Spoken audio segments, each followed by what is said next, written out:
আজি আমাৰ ডিমৌ নগৰ মণ্ডলৰ আমাৰ ডিমৌ টাউনৰ মাজমজিয়াত আজি আমাৰ যি আমাৰ পোহৰ ব্যৱস্থা মানে কৰা হৈছে ইমান সুন্দৰকৈ আমাৰ ভাৰতীয় জনতা পাৰ্টিৰ নেতৃত্বত থকা আমাৰ চৰকাৰখনে আমাৰ ডিমৌ আমাৰ টাউনৰ মাজমজিয়াত ইমান সুন্দৰকৈ লাইটৰ ব্যৱস্থা কৰি সম্পূৰ্ণ ডিমৌ অঞ্চলক জিলিকাই তুলিছে।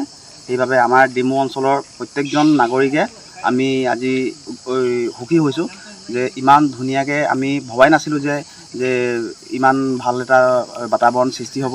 যিহেতু মানে কি আমাৰ ডিমৌ অঞ্চল আপোনালোক গম পায় যে বহুত পিছপৰা আছিলে, কিন্তু যেতিয়াৰ পৰা আমাৰ সুশান্ত বৰগোহাঁই ডাঙৰীয়াৰ নেতৃত্বত আমাৰ যেতিয়াৰ পৰা তেওঁ বিধায়ক হ'ল বা তেওঁ যি প্ৰচেষ্টা সদায় চলাই গৈ আছে, সদায় আমাৰ ডিমৌখনক আমাৰ সদায় প্ৰত্যেক আমাৰ গুৱাহাটীৰ দৰে জাকত জিলিকা কৰিবলৈ প্ৰয়াস কৰি আছে তেওঁ। আৰু আমিও বহুত সুখী যে আমি তেওঁৰ দৰে এজন বিধায়ক পায়। আৰু আমি ভাবিছোঁ যে পৰৱৰ্তী সময়ত অহা ২৬ত তেওঁ বিপুল ভোটত জয়যুক্ত হ'ব বুলি আমি আশাবাদী। তাৰপিছত আমাৰ এই যি পদটি আমাৰ বৰ্তমান যি আমাৰ ডিমৌ সমষ্টিত কেঞ্চাৰ হস্পিটেল নিৰ্মাণ হৈ আছে, সেই সংলগ্ন পদ আমাৰ জনতা পথৰ।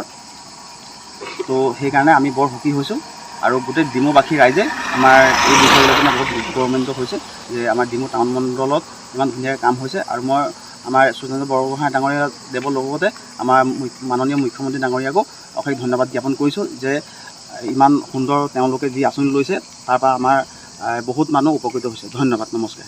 মই ডিমৌ ১০ নং ৱাৰ্ডৰ ৱাৰ্ড কমিশ্যনাৰ হিচাপে প্ৰথমতে মই আমাৰ সন্মানীয় মুখ্যমন্ত্ৰী হিমন্ত বিশ্ব শৰ্মা ডাঙৰীয়া আৰু আমাৰ থাওৰা সমষ্টি বিধায়ক বৰ্তমান ডিমৌ সমষ্টি বিধায়ক সুশান্ত বৰগোহাঁই ডাঙৰীয়াক অশেষ ধন্যবাদ জ্ঞাপন কৰিছোঁ।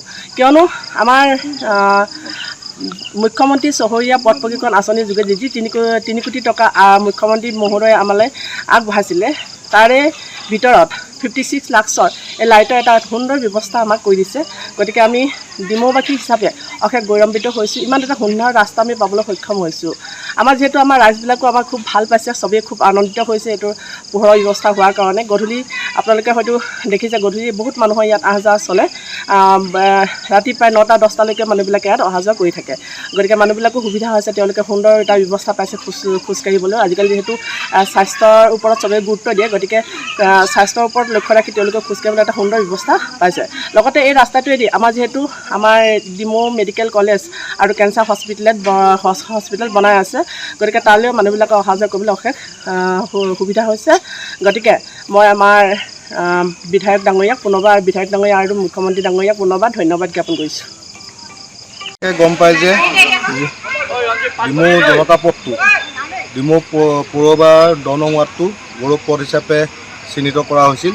আৰু মাননীয় বিধায়ক সুশান্ত বৰগোহাঁই ডাঙৰীয়াৰ নেতৃত্বত সুশান্ত বৰগোহাঁই ডাঙৰীয়াৰ যি ডিমৌ সমষ্টি উন্নয়নৰ কৰ্মৰাজিত আজি ডিমৌ জনতা পথটোত প্ৰায় ৪৫টাৰ ওপৰত এটা আটকধুনীয়া ষ্ট্ৰীট লাইট লগোৱা হৈছে।